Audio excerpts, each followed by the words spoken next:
This is the Mini Project 15 supplement, or the OneProp-Z supplement. So, number one, researcher wants to estimate the proportion of people who report the side effect of nausea when taking a drug to reduce anxiety. Of 200 randomly selected people who take the drug, 18 report nausea. So here we're going to have some conditions that need to be met. Here I do say assume conditions, but later on I ask you to verify them, so we'll go ahead and just verify them. Obtain a point estimate for the proportion of those who experience nausea as a side effect. So if we just had one number to report, what would it be? Well, it's going to be 18 divided by 200. And we're going to get 0.09. Well, notice on the choices, all of them are 0.09. So I'm actually also driving here at what notation should we use. So the sample proportion is always going to be p hat. So it's p hat equals 0.09. So what is p? P is our parameter. So the p hat is our statistic. Mu is a population mean, and X bar is a sample mean. So make sure you get your notation straight. It can get confusing if you don't. And I've already answered this question, right? Is the sample proportion above a parameter or a statistic? So because it describes a sample, it is a statistic. So now we're gonna verify the conditions. Now I'll be honest, and most of these textbooky type problems, they're gonna work. All these should be verified. We should at the very least mentally go through this checklist. So when you're out in the wild, they often don't, and you have to turn to another test. The problem though in this class is that we don't have time to discuss all those other non-parametric tests when these when these are violated. So do they have a random sample? Yep, it says they're random samples. So yes, this one works. The 10% condition. So our sample can't be too large. This is almost never a problem. But here it is not too large. 200 people is definitely less than 200, than 10% of everyone on the drug. I have to assume that. And it's our large count condition met. So if I make you do one, this is probably the one I'm going to make you do. It's the one that can be violated more than the other one. So we want to make sure that our sample size is large enough to where we can employ the test. So in this case, n times p hat, so 200 times 0.09, is that bigger than 10? Yes, it is. And 200 times 1 minus 0.09, that's bigger than 10. And the problem is, right, if it's not, then we can't run the test because we don't have the tools to do it. So most of these should be met. Often what we'll do is if they're barely not meeting, like if this were at 9.2 or something like that, or at 9, we could interpret with caution, right? So we have to use some qualifying words when we're interpreting. That often will not happen in here, but just know when you go out in the wild and doing this, you'll sometimes see those. So now let's go ahead and use StatCrunch to run the interval. Okay, so I'm in StatCrunch, going to go to Stat, Proportion Stats, we have one sample, and we have summary data. The number of successes, in this case, the success is just what are we looking at? We're looking at the number who get nausea. So we have 18 out of a total of 200. And then we're going to do a confidence interval. Make sure if I miss it, this is where I forget to do it. If it's something other than 95%, which is the default, and go ahead and press compute. So here we go. So often in the projects themselves, I'm going to want you to take a screenshot of that, right? So you can copy and paste or take a screenshot or a snippet. So here's our interval. We're going to be going from 0.05 to about 0.13. And often when we're working with proportions, percents make a little bit more sense to us, 5% to 13% as opposed to 0.05. And got a typo there, and 0.13.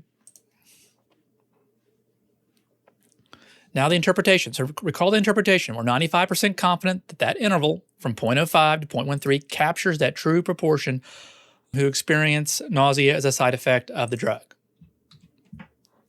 And often I'll have this as a multiple choice question. And I think I actually have it both in this way just so you can kind of see how I can kind of fool you with this. So there's our interpretation if we're going to write it out. Now, true or false, the number line below represents the above interval. So here's our point estimate at 0.09, and then we're going to about 0.13 to 0.05. So yes, that is true. So here, which interpretation is correct? You got to be really careful. Actually, for me, it's easier to write this out than it is to choose. So I can kind of get sucked into the language here. So I'm 95% confident that the sample proportion, nope, we know exactly the proportion of the sample. So it's definitely not this one. I'm 95% confident the population proportion. Yes, this is the one. So our interval is always about this, our confidence is always about the interval. So when we say between 5% and 13%, it gives the impression that our true population proportion somehow moves around, but it doesn't. And again, similarly for part D, it's not about the sample at all. So if you're trying to choose one of these, eliminate any one that talk about the sample, as we know it's not those. Okay, number 2. Mattress Advisor claims 20% of college students pull all-nighters each semester. You're wondering if this is true about students at your school. So in your survey, 34 out of 253 students say they had an all-nighter in the last semester. Calculate the point estimate. So pause the video here, see if you can work through this. Okay, welcome back. So our point estimate, I did not do choices this time.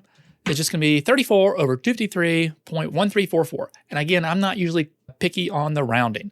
Usually we want to go at least 2 places, but I went ahead and showed you 4 here. Looking at the point estimate alone, do you think the claim by Mattress Advisor is accurate?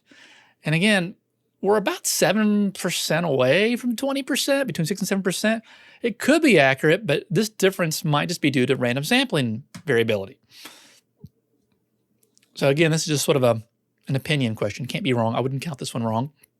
I'm just kind of using our gut. For me, it seems far away to be true.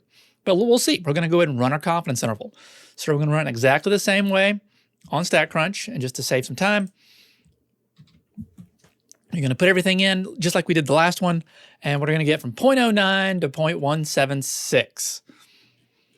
So recall, with our 95% confidence level, what is that Z critical value? It's close to 2, so 1.96. Don't make you memorize those, but you want to be able to pull those out of a lineup. And as this critical value, as our confidence level goes up, this critical value increases. We had a lot of that in the chapter summary video.